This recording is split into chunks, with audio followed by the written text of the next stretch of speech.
नमस्कार सर्व शिक्षक बंधू भगिनींनो, TET परीक्षेच्या संदर्भामध्ये सुप्रीम कोर्टाने सर्व पुनर्विलोकन याचिकांवर 2026मध्ये दिलेल्या निकालानंतर 53 वर्ष वयापेक्षा जास्त वय असलेल्या शिक्षकांच्या बाबतीत वेगवेगळे संभ्रम निर्माण झालेले आहेत.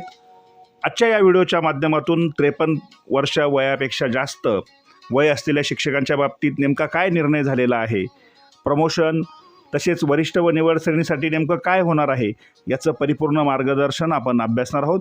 तत्पूर्वी तुम्ही आपले यूट्यूब चॅनल सबस्क्राईब करा, व्हिडिओला लाईक व शेअर करायला विसरू नका. 53 वर्षांवरील शिक्षकांना कायदेशीर सूट प्राप्त झालेली आहे.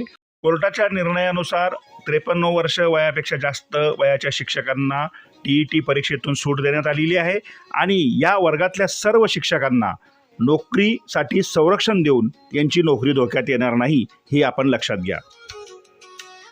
फक्त नोकरीत टिकून राहण्यासाठी या शिक्षकांना TET अथवा CTET परीक्षा देण्याची आवश्यकता नाही. याचाच अर्थ नोकरीला संपूर्ण संरक्षण आहे. पण या शिक्षकांना प्रमोशन व इतर लाभ घ्यायचे असतील तर त्यांना TETची आवश्यकता आहे का, याबाबत कोर्टाने किंवा शासनाने स्पष्ट आदेश दिलेले नाहीत. पण शासनाच्या वेगवेगळ्या परिपत्रकानुसार सर्वोच्च न्यायालयाच्या 2025च्या निकालानुसार मात्र या शिक्षकांना असे वेगवेगळे लाभ घेण्यासाठी TETची आवश्यकता कशी आहे हे समजून घ्या. वरिष्ठ वेतन श्रेणी किंवा निवड श्रेणीसाठी प्रमाणपत्राची गरज आहे. 12 वर्ष किंवा 24 वर्ष पूर्ण झाल्यानंतर शिक्षकांना वरिष्ठ व निवड श्रेणी दिली जाते. या श्रेणीचा प्रस्ताव तयार करताना TET प्रमाणपत्र अनिवार्य असेल, हे आपण लक्षात घ्यायला हवं. 53 वर्ष पूर्ण झालेल्या शिक्षकांना वेतन श्रेणीचा लाभ घेताना TET प्रमाणपत्र प्रस्तावासोबत सादर करणे अनिवार्य असेल.